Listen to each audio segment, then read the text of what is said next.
আলহামদুলিল্লাহ ওয়াহদাহু ওয়াসসালাতু ওয়াসসালামু আলা মান লা নাবিয়্যা বা'দাহু আম্মা বা'দ আউযু বিল্লাহি মিনাশ শাইতানির রাজিম বিসমিল্লাহির রহমানির রহিম। আমরা ধারাবাহিকভাবে যে বিষয়ের উপর চলছিলাম সেটা হচ্ছে বাবুল মুরাকাবা, অর্থাৎ মন আল্লাহ রাব্বুল আলামিনের ধ্যান। আল্লাহ রাব্বুল আলামিনের ধ্যান সম্পর্কে আমরা কয়েকটি হাদিস গত পর্বে জেনেছিলাম। আজকে মাত্র 2-4টা হাদিস আলোচনা করে ছেড়ে দেবো ইনশাআল্লাহ। প্রথম হাদিস হচ্ছে জওয়ান আবি জাররিন জুনদুব ইবনে জুনাদাতা ওয়া আবি আব্দুর রহমান মুআয ইবনে জাবালিন রাদিয়াল্লাহু আনহুমা আন রাসূলিল্লাহি সাল্লাল্লাহু আলাইহি ওয়াসাল্লাম ক্বালা ইত্তাকিল্লাহা হাইসুমা কুনতা।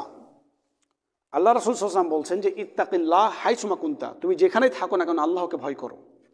তুমি যে মুহূর্তে যেখানে যে অবস্থায় থাকো আল্লাহকে ভয় করো। সর্বাবস্থায় আমাদেরকে আল্লাহকে ভয় করতে হবে।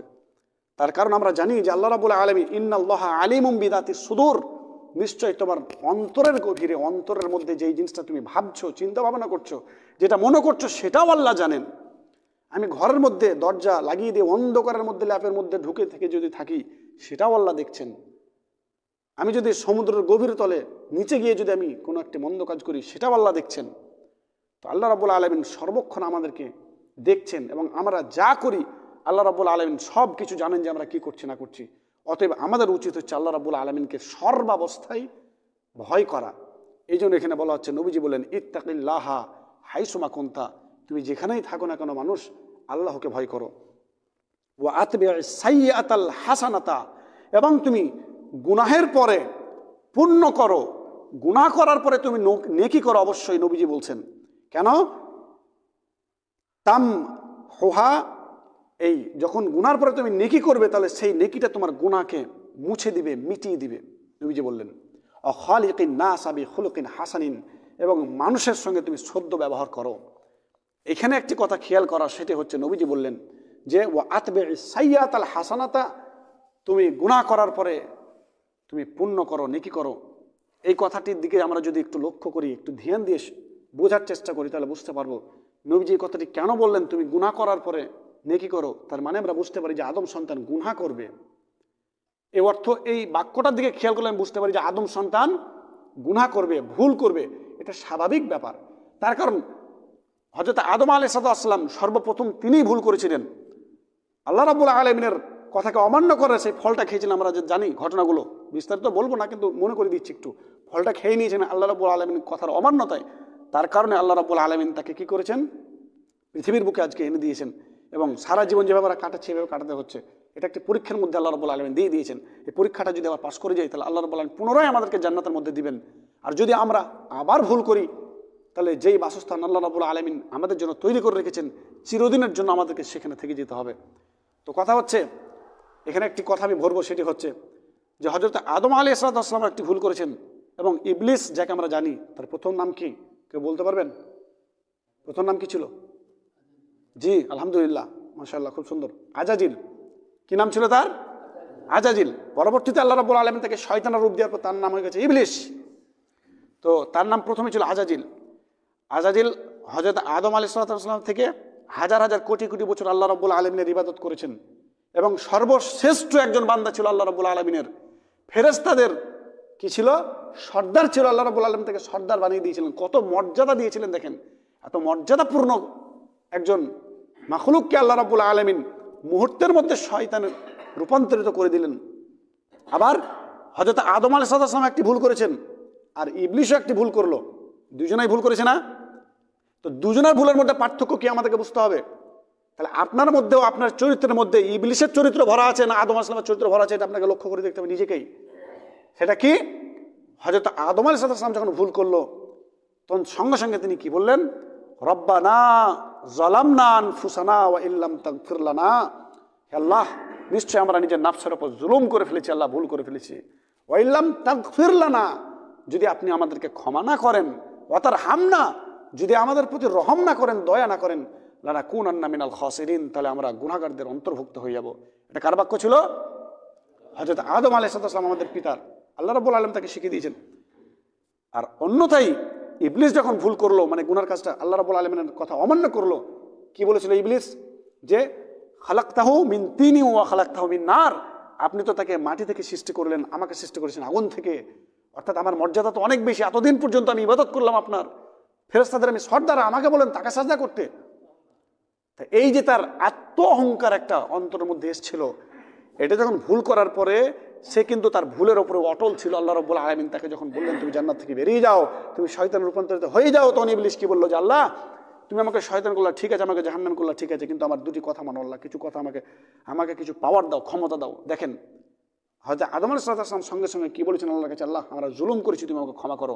আর ইবলিস বলছে যে ঠিক আছে তাহলে আমাকে মৃত্যু পর্যন্ত আমার দুটা জিনিস আমাকে দাও, বলে কি, যেন আমার কিয়ামত পর্যন্ত মৃত্যু না হয়। আল্লাহ রাব্বুল আলামিন তাকে তাই দিয়েছেন না, কিয়ামত পর্যন্ত তার মৃত্যু হবে না। দুই, আমাকে এতটা ক্ষমতা দাও মানুষের রক্তে রন্ধ্রে রন্ধ্রে আমি যেমন চলাফেরা করতে পারি, তার শিরায় শিরায় রক্তে রক্তে চলাফেরা করতে পারি, এতটা ক্ষমতা আল্লাহ আমাকে দাও। আল্লাহ তাই দিয়েছিলেন তাকে। তো সেও যদি আল্লাহর কাছে ক্ষমা চাইতো হয়তো আল্লাহ তাকে ক্ষমা করতেন। তো আমাদের মাঝে খেয়াল রাখতে হবে যে হযরত আদম আলাইহিস সালামের চরিত্র আমাদের মাঝে আছে নাকি ইবলিসের চরিত্র, যে ভুল করার পরে আমরা যদি তার উপর অটল থাকি, আমরা যদি সেই ভুলের ক্ষমা না চাই আল্লাহর কাছে, তাহলে কিন্তু ইবলিসের সঙ্গে আল্লাহ রাব্বুল আলামিন আমাদেরকে জুড়ে দিবেন এবং ইবলিসের সাথেই থাকার জায়গা আমাদেরকে দিবেন জাহান্নামে। আর যদি আমরা নিজের পিতা, নিজের আসল আব্বার যদি আমরা সেই চরিত্রটাকে নিজের মধ্যে ভরে নিই, গুনাহ তো স্বাভাবিকভাবে হবেই। আদম সন্তান যেহেতু প্রথম ভুল আমার আব্বা করেছেন, সেই হিসাবে স্বাভাবিকভাবে নবীজি আরেকটা হাদিসে বলেননি যে কুল্লু ইবনে আদম খাত্তাউন ওয়া খায়রুল খাত্তাইনা আত-তাওয়াবুন। কত সুন্দর হাদিস দেখেন, নবীজি বললেন ও আমার সাহাবারা শুনে রাখো, পৃথিবীর যত মানুষেরা আছে আদম সন্তান অবশ্যই অবশ্যই তারা ভুল করবে, কিন্তু তাদের মধ্যে উত্তম ব্যক্তি হচ্ছে সেই যে নিজের ভুল করার পর আল্লাহ রাব্বুল আলামিনের কাছে তওবা করে। সুবহানাল্লাহ। তাহলে এই হাদিসগুলো ধরে আমরা বুঝতে পারছি যে আদম সন্তান ভুল করবে, এটা স্বাভাবিক ব্যাপার। এটা স্বাভাবিক ব্যাপার যে তার মধ্যে ভুল করবে, কখনো রাগের মধ্যে ভুল করে দেয়, কখনো এইরকম কাজ করে ফেললো, এটা স্বাভাবিক ব্যাপার। কিন্তু তার উচিত কি, যখন সে বুঝতে পারবে যে কাজটি আমার ভুল হয়েছে অথবা আমি গুনাহ করেছি, সঙ্গে সঙ্গে আল্লাহ রাব্বুল আলামিনকে বলতে পারবে আল্লাহ আমার মাধ্যমে গুনাহ হয়ে গেল, আল্লাহ ভুল হয়ে গেছে, আল্লাহ তুমি আমাকে ক্ষমা করে এই কাজের করবো না ইনশাল্লাহ। এটা মানুষের প্রত্যেক আমাদের ইমানদার মুমিনদের উচিত যে এইরকম আমাদের চরিত্র নিজের মধ্যে ভরে নেওয়া, যাতে করে আল্লাহ রাব্বুল আলামিন আমাদেরকে ক্ষমা করে দেন।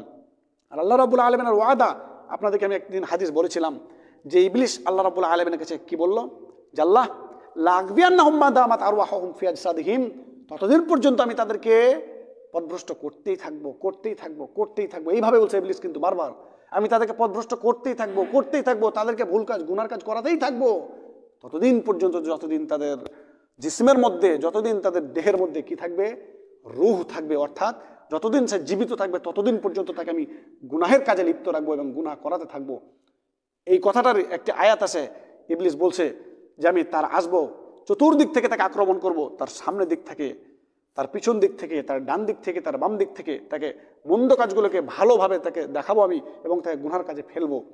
তো আল্লাহ রাব্বুল আলামিন ইবলিসের কথা কি বলেছিলেন, ইবলিসকে তখন সঙ্গে সঙ্গে জবাব দিয়ে বলেছেন, ইবলিস আরে আমি আমার বান্দাকে ঠিক ওইভাবে ক্ষমা করতেই থাকবো, ক্ষমা করতেই থাকবো, ক্ষমা করতেই থাকবো। আল্লাহ বলছেন, দেখেন সুবহানাল্লাহ বলেন একবার, সুবহানাল্লাহ। যতদিন পর্যন্ত আমার বান্দা আমার কাছে মাফ বা ক্ষমা প্রার্থনা করতেই থাকবে, চাইতে থাকবে, চাইতে থাকবে। আল্লাহু আকবার। তার মানে প্রত্যেকটা হাদিস থেকে আমরা বুঝতে পারছি যে আল্লাহ রাব্বুল আলামিন আমাদেরকে ক্ষমা করার জন্য বসে আছেন। তিনি তার দুই হাতকে এইভাবে প্রসারিত করে দেন। প্রত্যেক রাত্রে হাদিস আসছে যে আল্লাহ রাব্বুল আলামিন রাত্রিবেলায় নিজের দুই হাতকে এইভাবে প্রসারিত করে বলো বান্দা আসো, কি আমার কাছে ক্ষমা চাও, তাকে আমি ক্ষমা করবো। আদম সন্তানরা দিনের বেলায় যা গুনাহ করে, রাত্রিবেলায় আল্লাহ রাব্বুল আলামিন হাত প্রসারিত করে যদি কোনো বান্দা যদি আসে ক্ষমা চাইতে, আল্লাহ রাব্বুল আলামিন তার গুনাহটাকে ক্ষমা করে দেয়। এবং দিনের বেলায় আল্লাহ রাব্বুল আলামিন হাত প্রসারিত করে রাখে, যারা রাত্রিবেলায় গুনাহ করেছে দিনের বেলায় আল্লাহর কাছে এসে যখন ক্ষমা চাই তখন আল্লাহ রাব্বুল আলামিন তাকে ক্ষমা করে দেন তৎক্ষণাৎ। তারা প্রত্যেকটা হাদিস থেকে আমরা স্পষ্ট এটাই বুঝতে পারি যে আদম সন্তান স্বাভাবিকভাবে তারা গুনাহ করবে, ভুল করবে, এটা ঠিক, কিন্তু ভুল করার পর তারপর অটল থাকতে পারে না। কখনো অটল থাকতে পারে কে বলেন? ইবলিস। ইবলিসই থাকতে পারে অটল, তারপর অহংকারের উপর। কোনো আদম সন্তান, কোনো পরেজগার মুত্তাকি ব্যক্তি অটল থাকতে পারে না। একজন পরেজগার মুত্তাকি ব্যক্তির জন্য কাজ হচ্ছে এইটাই যে সে গুনাহ করার পর, ভুল করার পর আল্লাহ রাব্বুল আলামিনের কাছে সঙ্গে সঙ্গে ক্ষমা প্রার্থনা করবে, ক্ষমা চাইবে। আল্লাহ রাব্বুল আলামিন আমাদের সকলকে ঈমানের উপর অটল রাখুন, বলুন আল্লাহুম্মা আমিন। দ্বিতীয় নম্বর হাদিস, وعن ابن عباس رضي الله عنهما قال كنت خلف النبي صلى الله عليه وسلم يوما। হযরত ইবনে আব্বাস অর্থাৎ আব্দুল্লাহ ইবনে আব্বাস রাদিয়াল্লাহু তাআলা আনহু থেকে বর্ণিত, তিনি বলছেন একদা কোনো একদিন আমি আল্লাহর রাসূলের পিছনে বসেছিলাম, মানে উটে, আগে উটে সওয়ারি হতো না, তো উটের আমি নবীজির পিছনে সওয়ারি ছিলাম, বসেছিলাম। তো নবীজি বললেন ফাকালা, তিনি বললেন ইয়া গোলাম, হে কিশোর, হে বৎস, শোনো, ইন্নী ওয়াল্লিমুকা কালিমাতিন, তোমাকে কিছু আমি বাক্য শিক্ষা দেবো, কিছু কালিমা শিক্ষা দেবো, সেইগুলোকে তুমি কি করো, মুখস্থ রাখো, স্মরণ রেখো। ইহফাজিল্লাহা ইয়াহফাজকা, মনে রাখো তুমি আল্লাহ রাব্বুল আলামিনের বিধান সমূহের রক্ষণাবেক্ষণ করো। আল্লাহ রাব্বুল আলামিনের যে নিয়ম নীতিগুলো, শরীয়তগুলো আছে, বিধানগুলো আছে, সেগুলো তুমি রক্ষণাবেক্ষণ করো, তাহলে কি হবে, ইয়াহফাজকাল্লাহ, তাহলে আল্লাহ তোমার রক্ষণাবেক্ষণ করবেন, আল্লাহ তোমার হেফাজত করবেন, তুমি যদি তার বিধান সমূহের হেফাজত করো, রক্ষণাবেক্ষণ করো। তারপর তিনি বললেন ইহফাজিল্লাহা তাজিদহু তুজাহাকা, শোনো তুমি মহান আল্লাহর অধিকার সমূহ স্মরণ রেখো, তাহলে আল্লাহ রাব্বুল আলামিনকে তুমি সর্বদাই তোমার সামনে পাবে। তারপরে তিনি বললেন ইদা সাআলতা ফাসআলিল্লাহ, তুমি যখন কোনো কিছু চাইবে, তোমার কিছু প্রয়োজন পড়বে, তখন কার কাছে চাও, আল্লাহর কাছে চাও। আমাদের ঈমান কতটা মজবুত আমি জানি না, যখন আপনি বিপদে পড়েছেন, কিছু চেয়েছেন, কখনো কি কোন এমন ব্যক্তি আছেন যে সর্বপ্রথম আল্লাহর কাছে আপনি অবজেকশন জানিয়েছেন, আল্লাহ তুমি আমাকে এটা দাও, আল্লাহ তুমি আমাকে ওটা থেকে রক্ষা করো? কয়জন আছেন এমন যে আমরা মহান আল্লাহর কাছে আমরা বলতে পারি সর্বপ্রথম বিপদে পড়লেই আমরা তো ছটপট করে লাফাতে থাকি, এখানে সেখানে, প্রধানের কাছে ফোন, মেম্বারের কাছে ছুটাছুটি, এর কাছে। কে এমন আছেন যে সর্বপ্রথম আল্লাহর কাছে আপনি অবজেকশন দিতে পারলেন? ঈমান আমাদের কতটাই দুর্বল হয়ে গেছে যে আমরা আল্লাহকে বলতেই পারলাম না যে আল্লাহ তুমি এই বিপদ থেকে আমাকে রক্ষা করো, বা আল্লাহ তুমি আমাকে এই জিনিসটা দাও। আল্লাহকে আপনি বলেন না, দেখেন আল্লাহ রাব্বুল আলামিন অবশ্যই আপনাকে দিবেন ইনশাআল্লাহ।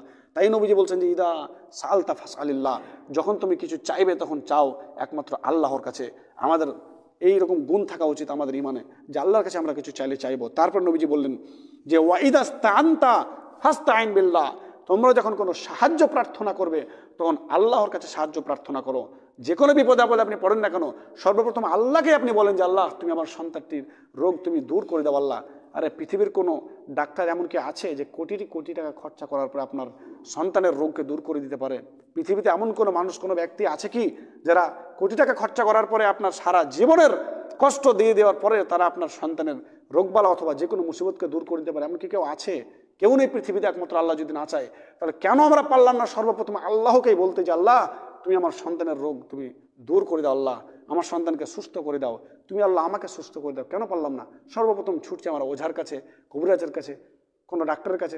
সর্বপ্রথম আপনি আল্লাহর কাছে অবজেকশন দেন না, দেখেন আল্লাহ আপনাকে হয়তো তার কাছে যাওয়ার পূর্বেই আপনাকে সুস্থ করে দেবে ইনশাআল্লাহ তাআলা।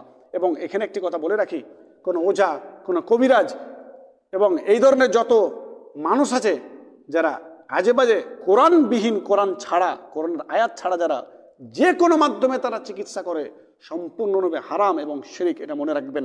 যারা তাদের কাছে গেছেন আজ পর্যন্ত তাদের ঈমান নষ্ট হয়ে গেছে, আল্লাহর কাছে এখন তওবা করে আবার আপনাকে ঈমান আনতে হবে, কালিমা আবার পাঠ করতে হবে। যদি কোনোদিন গেছেন যে আমার এই হারিয়ে গেছে, কবিরাজ সাহেব দেখিয়ে দেন তো।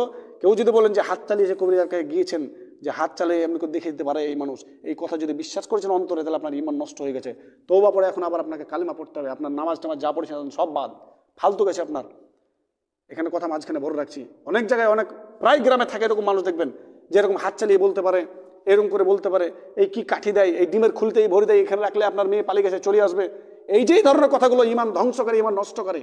শয়তান সর্বদাই আপনাদেরকে এইভাবে কিছু মাথায় ভরে রাখে আপনাদের ঈমানগুলোকে ধ্বংস করার জন্য। এটাই তো যথেষ্ট যে সামান্য অন্তরে আপনি আল্লাহ ব্যতীত অন্য কারোর উপর বিশ্বাস করে বলেন যে হ্যাঁ এরকম ক্ষমতাটা আছে। কোনোদিন ক্ষমতা নেই পৃথিবীতে। যারা এমন কিছু কোনোদিন যদি মনে করেছেন বা অন্তরে কিঞ্চিত পরিমাণ লেগেছে, এখন এই মুহূর্তে আপনাকে তওবা করতে হবে, আল্লাহর উপর ঈমান আনতে হবে।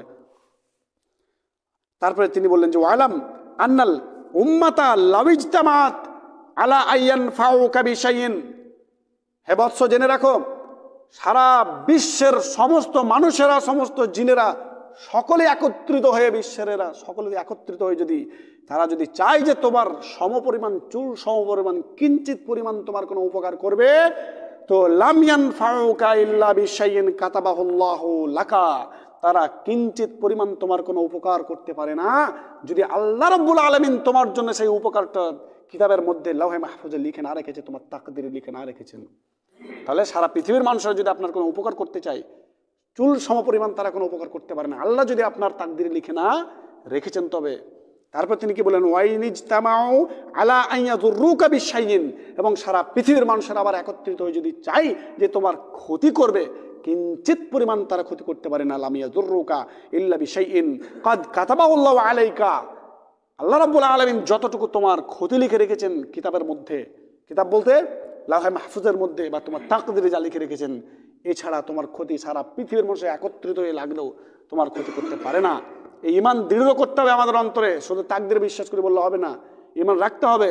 তারপর কি বললেন যে রুফিআতিল আকলামু ওয়া জাফফাতিস সুহুফু, জেনে রাখো নিশ্চয়ই কলম উঠিয়ে নেওয়া হয়েছে, কলমগুলি, এবং পৃষ্ঠা শুকিয়ে গেছে, কালি শুকিয়ে গেছে। তার মানে এই হাদিস থেকে আমরা শেষ হাদিস এই থেকে আজকে শেষ করব, একটু ব্যাখ্যা করে বলে দিই। নবীজি এখানে বলতে চাইলেন যে আল্লাহ রাব্বুল আলামিন, আমরা কয়েকটা হাদিসে পড়েছি, তোমার মায়ের গর্ভে দেওয়ার 50,000 বছর পূর্বে বা পৃথিবী সৃষ্টির 50,000 পূর্বে আল্লাহ রাব্বুল আলামিন তোমার তাকদীরে লিখে দিয়েছেন তুমি কতদিন কতটা রুজি খাবে, কবে তুমি মৃত্যুবরণ করবে, কবে কি করবে, সব আল্লাহ তাকদীরে লিখে দিয়েছেন। তাহলে আপনার পৃথিবীতে যতটুকু ক্ষতি হবে অথবা উপকার হবে আল্লাহ রাব্বুল আলামিন তো আগেই লিখে দিয়েছেন। তাহলে আপনার ঈমানের মধ্যে কেমন তো দুর্বলতা আসলো যে আমার ক্ষতি করে দিবে, আর এই কথা বললে আমার চাকরি থাকবে না, আমার মসজিদ ছেড়ে পালাতে হবে, কোনো সমস্যা নেই। বিশ্বাস করেন আল্লাহ রাব্বুল আলামিন যতটুকু রেখে দিয়েছেন এর কিঞ্চিত পরিমাণ পরিবর্তন হতে পারে না, পারে না, পারে না। এর উপরে আমার ঈমান আছে আলহামদুলিল্লাহ, এবং আপনাদেরকেও রাখতে হবে। আল্লাহ নবী যেখানে বললেন যে সারা বিশ্বের মানুষেরা, এখানকার মেম্বারই বাকি আর এখানে মোড়লে বাকি বা অথবা মসজিদের কমিটি বাকি, সারা বিশ্বের মানুষ নবীজি বলছেন সারা বিশ্বের মানুষ যদি একত্রিত হয়ে যায় এবং চাই তোমাকে কোনো ক্ষতি করবে, তাহলে কিঞ্চিত পরিমাণ ক্ষতি করতে পারে না, যদি আল্লাহ না লিখে রেখেছেন। আর যদি লিখে রেখেছেন তাহলে আরে এরা করলেই বাকি, কমিটির লোক করলেই বা কি আর মেম্বার করলেই বাকি, সেটা তো আমার হবারই আছে, আল্লাহ অতদিন পূর্বে লিখে দিয়েছেন। তাহলে কোনো প্রয়োজন নেই আপনার কোনো মানুষকে ভয় করে কোনো প্রয়োজন নেই। যেটা হক, হকের ওপর আপনি প্রতিষ্ঠিত থাকেন, হকের ওপর কাজ করে যান, হকের ওপর চলতে থাকেন, আল্লাহ রাব্বুল আলামিন আপনাকে জান্নাত পর্যন্ত নিয়ে চলে যাবেন ইনশাআল্লাহ। আল্লাহ রাব্বুল আলামিনের কাছে পরিষেদ হোক, আল্লাহ রাব্বুল আলামিন তুমি আমাদের সকল মুসলিম ভাইয়ের ঈমানগুলিকে মজবুত করে দাও, বলুন আল্লাহুম্মা আমিন। ওয়া আখিরু দাওয়ানা আনিল হামদুলিল্লাহি রাব্বিল আলামিন। আসসালামু আলাইকুম ওয়া রাহমাতুল্লাহি ওয়া বারাকাতুহু।